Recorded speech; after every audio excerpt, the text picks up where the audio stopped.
परमात्मने नमः। श्री गणेशाय नमः। श्री सरस्वते नमः। श्री सद्गुरुदेवाय नमः। श्री नाभाजी महाराज की जय। आदरणीय भक्तजनों, सादर प्रणाम।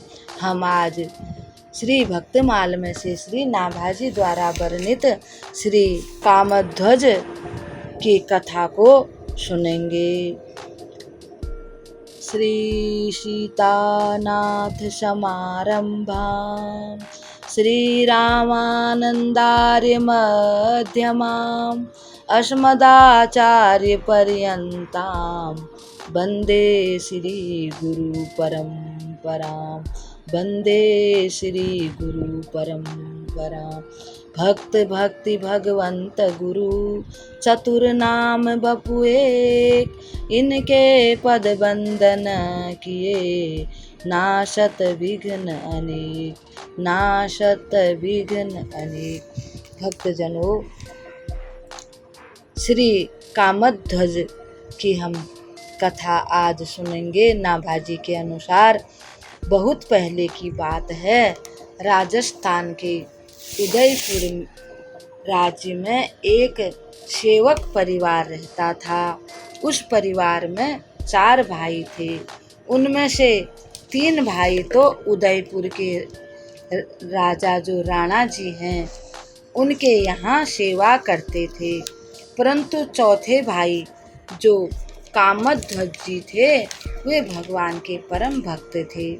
वे वन में रहकर भजन करते रहते थे, कथा ऋषि मुनियों के मुख से कथा सुनते रहते, और जब भोजन का समय हो जाता था घर में आकर के भोजन भगवान को भोग लगा करके भोजन प्रसाद पाकर फिर वन में चले जाते थे।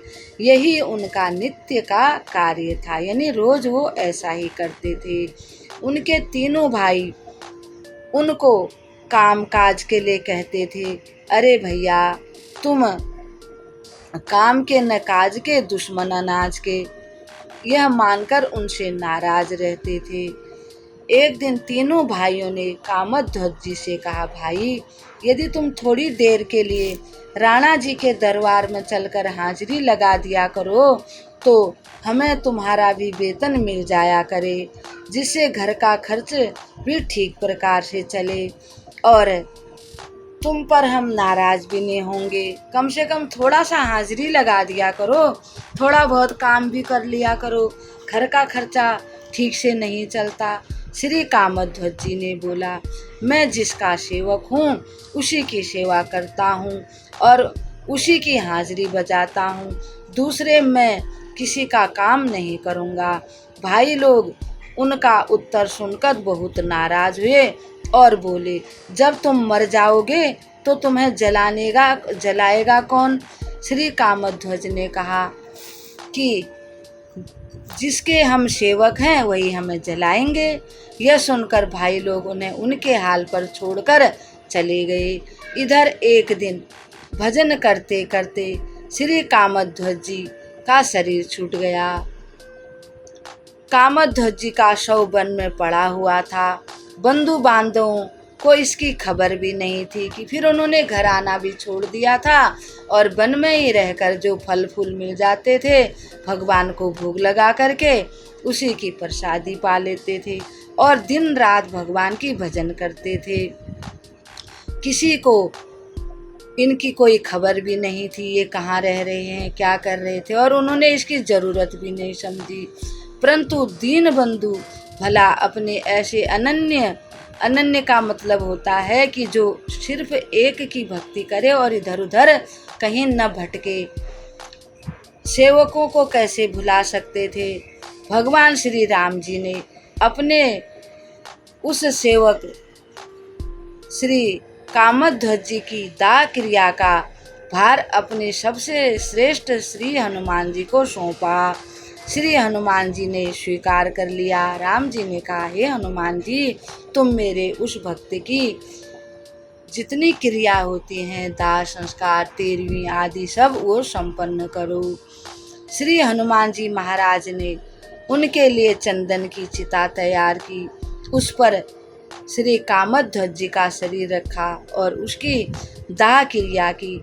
जिस वन में श्री कामध्वज जी रहते थे वहाँ बहुत से प्रेत भी रहते थे। एक वृक्ष में श्री कामध्वज जी की चिता से जो धुआं निकलने लगा और उस पवित्र धुएं का ऐसा दिव्य प्रभाव हुआ कि उसके स्पर्श और उसको नाक में जाने से प्रेत उस पवित्र अग्नि के धुएं से प्रेत योनि से मुक्त होकर भगवान के धाम को चले गए।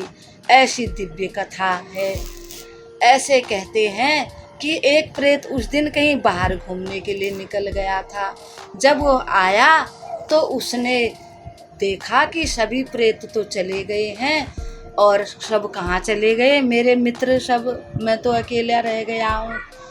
एक ऋषि मुनि कोई बाबा उनको बताया कि सब भगवान के धाम को चले गए।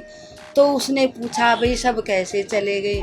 उन्होंने सारी कथा सुना दी कि श्री हनुमान जी ने उनकी ऐसे ऐसे चिता लगाई, उस धुएं से सबका उद्धार हो गया, सबका कल्याण हो गया, सब पाप से मुक्त हो गए।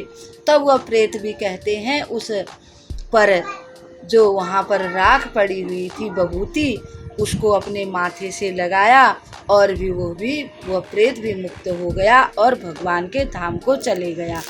भक्तजनों, भगवान अपने भक्तों की जो भगवान में विश्वास रखते हैं तो भगवान उनकी सभी मनोकामना पूर्ण करते हैं और उनके मुख की वाणी को भी सत्य करते हैं। ऐसे श्री कामध्वज को हम प्रणाम करते हैं, नाभाजी को भी प्रणाम करते हैं, श्री सीताराम हनुमान जी को प्रणाम करते हुए आप सबको भी प्रणाम करते हैं। भगवान के इस भक्त की कथा को यहाँ विराम देते हुए कल भगवान के एक और भक्त की कथा के साथ आपके सामने हम उपस्थित होंगे। तब तक के लिए हम आपको प्रणाम करते हैं। आप हमेशा प्रसन्न रहिए और आप सुखी रहिएगा। ओम शांति शांति शांति।